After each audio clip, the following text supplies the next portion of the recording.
My name is Dr. Mikki McComb-Kobza. I'm the director of Ocean First Institute. Welcome to World Oceans Day. And again, I'm proud to be here with our partner Skype in the classroom and the Microsoft educator community, and our friends at the Aquarius ReefBase. As you heard earlier, they have some extreme weather, so we'll be joining them shortly after our presentation.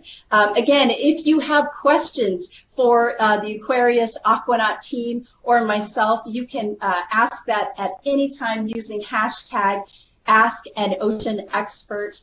We'll get those questions answered for you as quickly as we can. So again, welcome to World Ocean Day. I am so excited because I get to talk to you about my favorite thing in the whole world, and that is our ocean. And so without any more delay, I'm going to go ahead and get started and share my presentation with you. So as long as I can remember, I have been trying to connect people to the ocean. I became a scuba instructor when I was very young, and spent time living in the Florida Keys connecting people to the ocean. How many of you someday would like to be a scuba diver?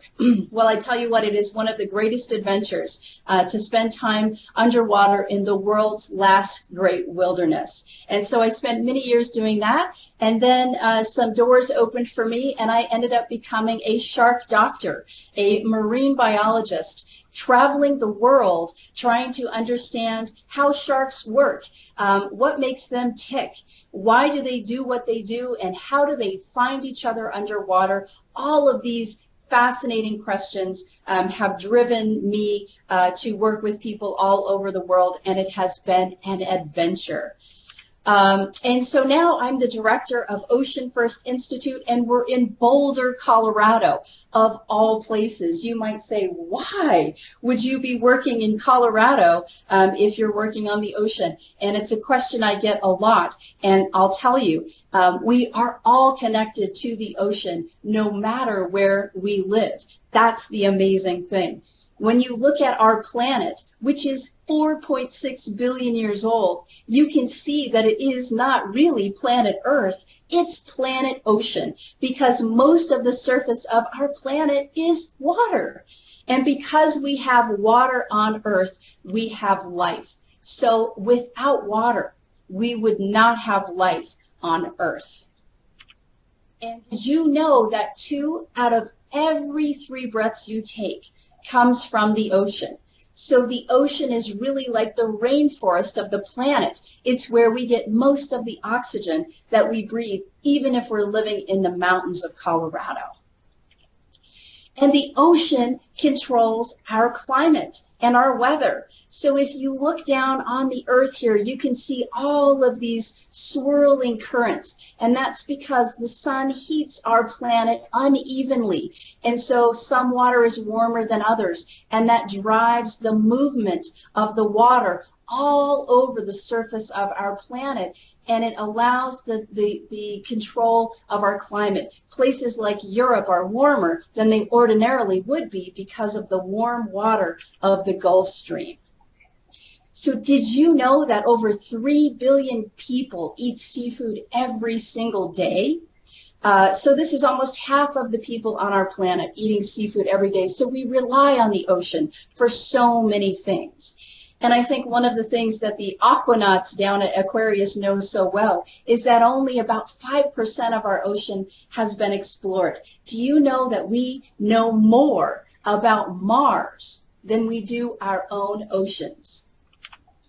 So as I mentioned before, life started in the ocean. That's what scientists believe.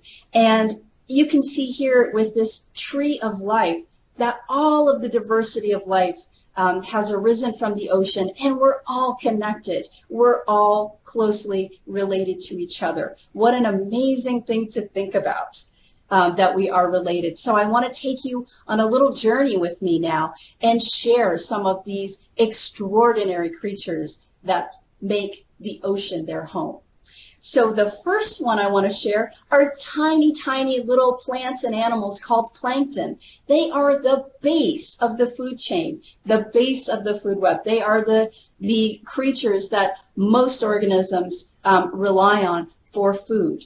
And what's incredible to consider is these creatures, these plankton, many of them are phytoplankton, using the energy of the sun to grow. And plankton then builds the bodies of the biggest fish in the sea. This is a whale shark. Whale sharks are the biggest sharks, the biggest fish in the ocean. And here I am with my 8-year-old son swimming right next to this shark. You might think, Mikki, why would you be swimming next to a shark? Because it's completely harmless. This shark is a filter feeder, and it's feeding on those tiny little plants and animals called plankton. So what an amazing thing to realize. The biggest fish in the sea is eating almost microscopic plankton. And then when we think about the homes of so many of the animals in the ocean, we think of the coral reefs. So how many of you think coral reefs are animals? Or how many of you think they're plants? So go ahead and raise your hand. Well, coral reefs are animals, and they are single animals that form together as a group called a colony. And when they grow as colonies, you can see they create large structures called coral reefs. These are the only living structures we can see from space. Incredible to think about. There are soft corals that wave in the water, in the currents, and there are hard corals like this that create structures that allow fish to have homes and security and a place to live. So coral reefs are part of a very healthy ecosystem. So having healthy coral reefs means a healthy ecosystem for fish, eels, and all other creatures that call it home. Wow, what is this? This is called an echinoderm. It means spiny skin. And what you're looking at are tiny sea stars moving all across the coral reef. How do sea stars move? They have hundreds of tiny feet on the bottom of their bodies that they use to move across the reef. It's called a hydrostatic foot. And you can see it right there. Those little feet are moving ever so slowly across the reef, allowing the sea star to crawl across the reef and move around. Oh my goodness. So this is an arthropod. It means jointed appendages. And you can see this crab has jointed legs. But what's really neat about arthropods is they have skeletons, but their skeletons are on the outside of their bodies. It's called an exoskeleton. And as crabs get bigger and bigger as they grow, they have to shed that exoskeleton. And you can see that happening right here with this crab. He's doing a process called molting. He's growing out of his shell, and as he grows, he'll get out of that old shell. And when he's done, it kind of sounds a little gross, but he eats that shell. And he does that because he's getting all of the materials, the minerals, out of his old shell so that he can grow a brand new one and be safe from predators. Pretty cool. Oh my goodness, you will not believe your eyes. Take a look at this reef. Something's going to happen. Oh, wow. Look at that. It's an octopus. So octopus are called cephalopods, means many feet. And cephalopods are so smart, and they can change colors. Look at that. It changes the shape, it changes the texture of its body and the color to blend into its surroundings. It's incredible to think about. And they use that to hide. Wow, what a beautiful creature.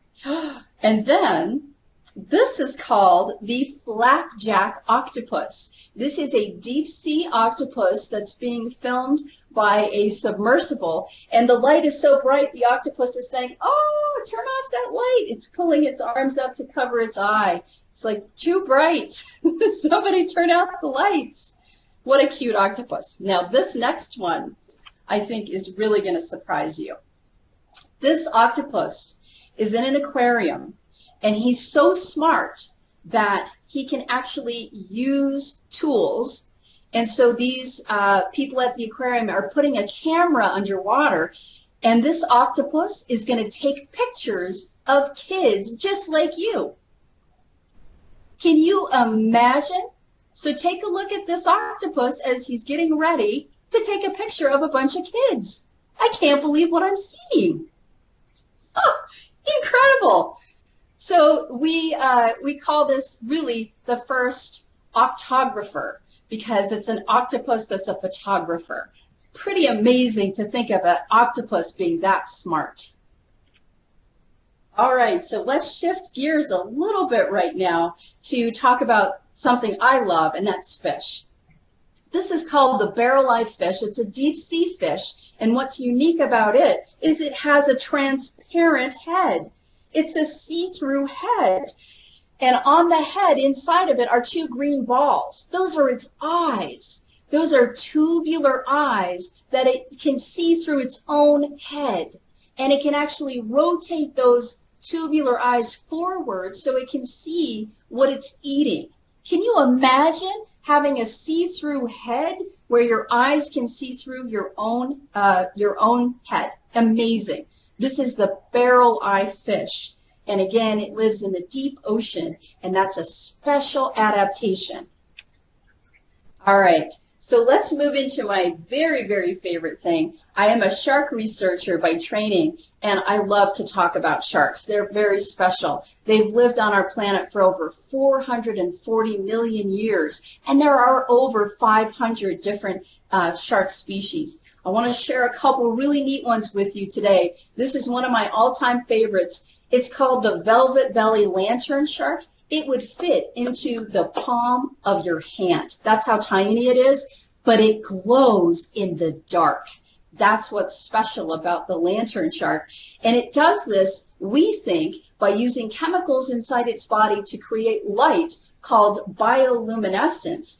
And we think it does this to camouflage itself in the downwelling light. So as light comes down, it can blend in. So it's almost like a Harry Potter invisibility cloak.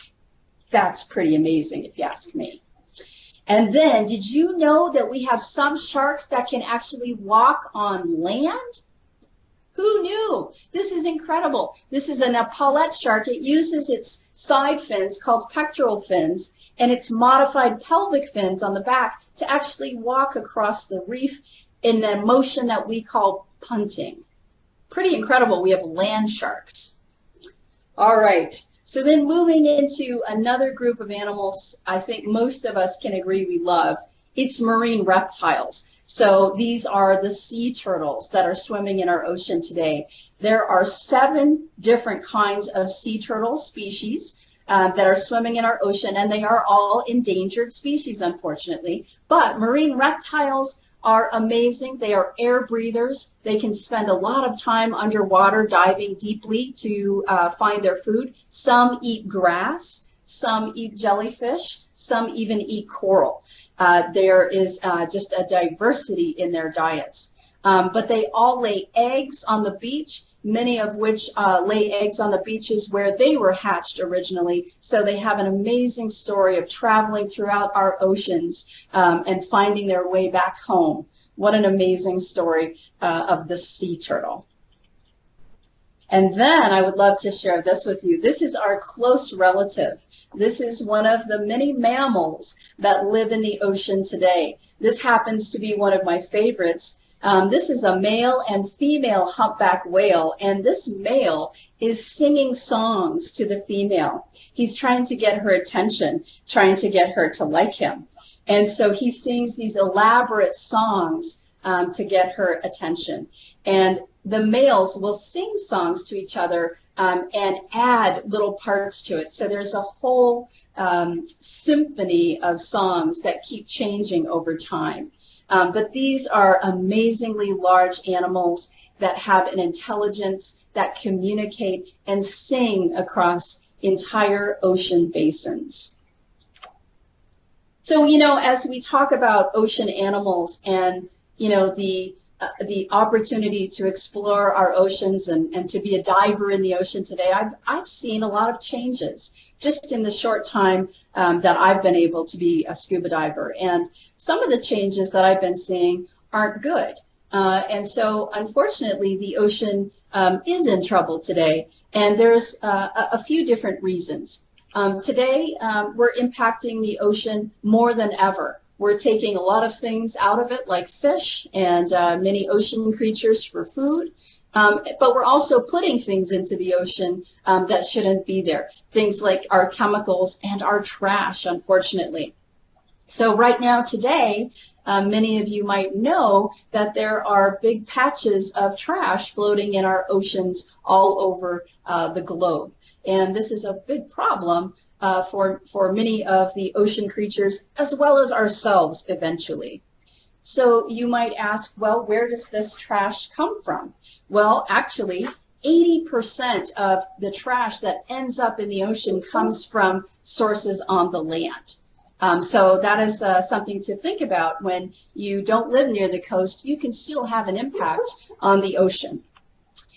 So how can plastics harm wildlife in the ocean? Well, sea turtles, as I mentioned, eat jellyfish, and sometimes trash looks like jellyfish. So some species eat trash, some get tangled in trash, and as plastic breaks down, it can turn into smaller and smaller pieces that are ingested by fish that ultimately we eat. So it's a big circle that's coming back to us, and it's not a good one.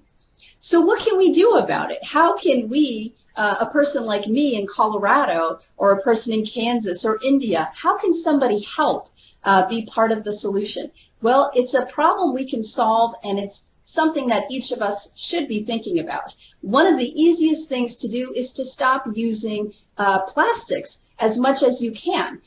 Things like using water bottles that are single use isn't really a good thing. Use a reusable water bottle. We all have the ability to get these. It's a great idea to use them.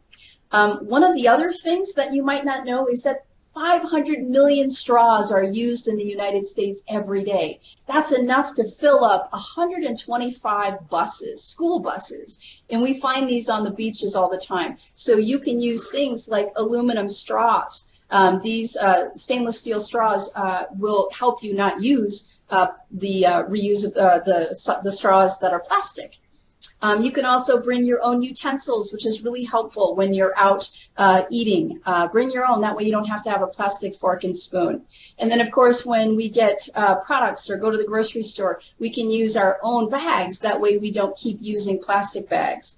And another thing we don't think about is some of the chemicals that go into the ocean and into our rivers and streams. If we can make soap and things like that at home with natural products, this is a really big step, and it's fun. So that's another thing we can do. So we can find really creative ways to reuse or repurpose items. We can even make art, like the Washed Ashore exhibit. They use marine debris trash to create beautiful pieces of art to raise awareness, and we can just spread the word to our friends and family. And then one of the other things that I think is really important is to do a beach cleanup. If you live near the ocean, you can clean up a beach. But if you live away from the ocean like I do, you can do creek cleanups, because all of that trash in rivers and streams ultimately goes to the ocean. So all of us have a part to play, and all of us can be part of that solution. So do a creek cleanup. It's fun. You get to know your community, and you're helping the ocean. And one of the last things I'd love to say is just share what you learned about the ocean. That's an important part of helping people connect, is to let them know, some of the amazing things you've learned, and to share that with them.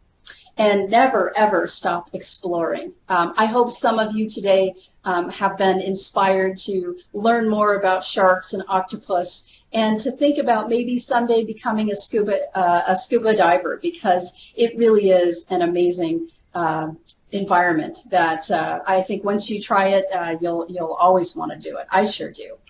And with that, I had an opportunity to go and spend time underwater in one of the world's only underwater habitats. It's called the Aquarius ReefBase. What an incredible facility. They are down there exploring the ocean every single day, trying to unlock the new mysteries, unlock answers about what's happening to our ocean. These are the true explorers. I remember spending time there with my hero, Dr. Sylvia Earle. We went outside of the Aquarius and played football with a coconut underwater and listened to music. It's an amazing place, and I would love to have them share their experiences with you.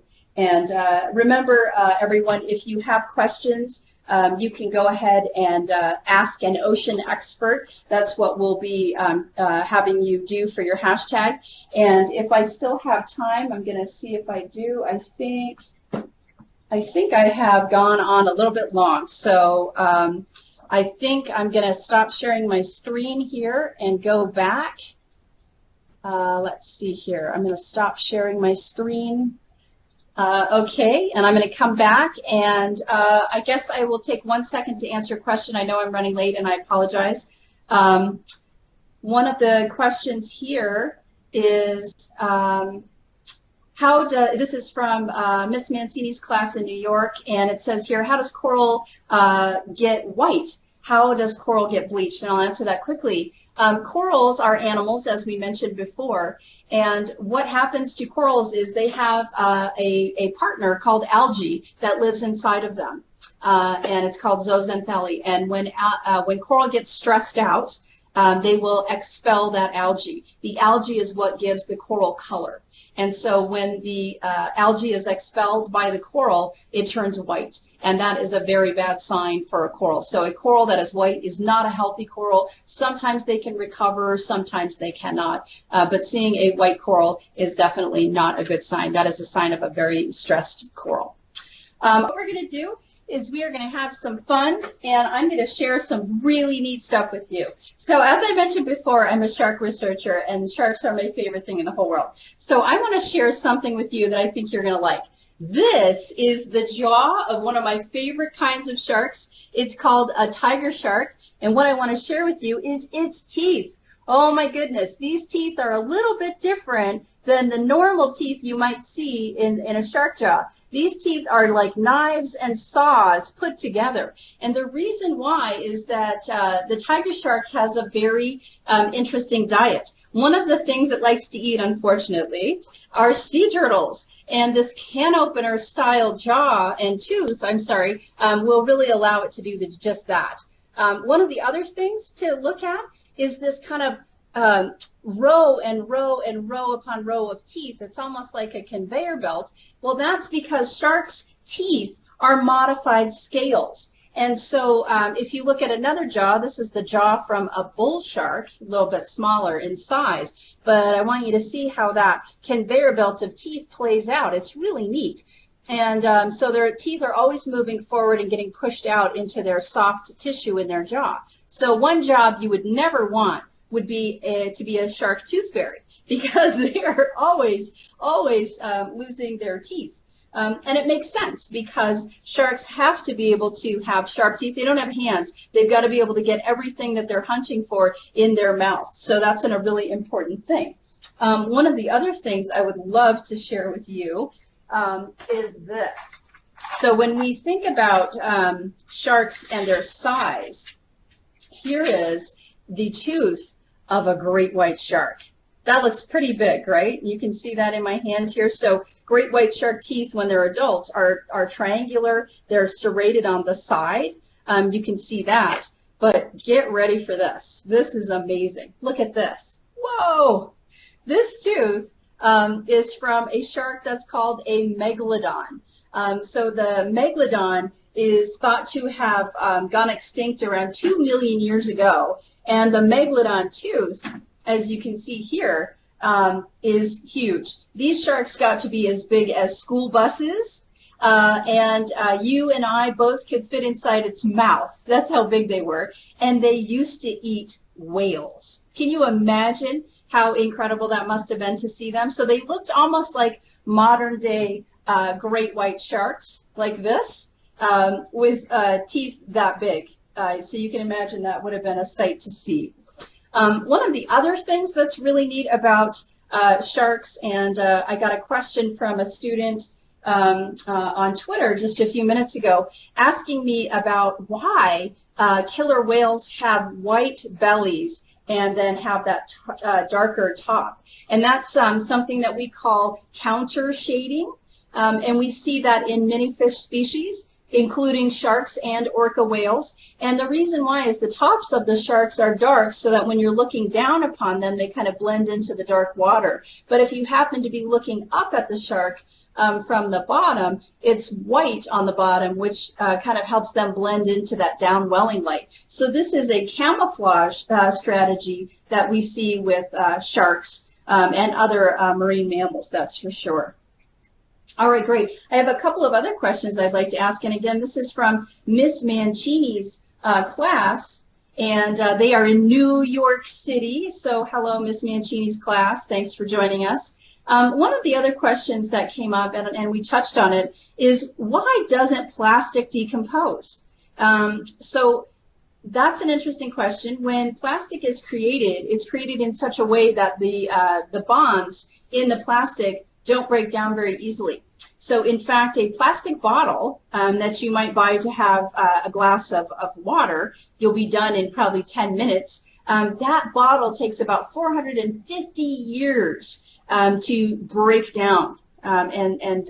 So that's a long time if you think about it, and all of the landfills all over the world are filling up with things like plastic straws and plastic bottles and other items. So one of the things I think people are thinking about now is how do we reuse all of those plastic products that are created. Only about 14% of everything that's created with plastic is recycled. So certainly we're losing out on that, and certainly we can do much better in recapturing and reusing plastic. And then I have another question from Miss Mancini's class that says, why would people want to pollute the ocean if we only have one? That's a great question, and something that I think about a lot. And because we do only have one ocean, I think we have a responsibility to treat it better than we do today. And that's why at the Institute, I spend a lot of time helping people understand the simple things they can do to be part of the solution, because all of us can turn it around, and all of us can have a positive impact and make a difference. And so that, in my opinion, that's the greatest thing we can all do, is just to make little changes in our life that can add up. All right, thank you. Thank you so much, Dr. Mikki. We're so excited to have heard all of that great information on World Oceans Day. And thank you, classrooms, for joining us. And please join us now on Twitter at #AskAnOceanExpert, where we will be getting to all of those wonderful questions that you guys have been submitting. Thank you, and keep working to protect our oceans.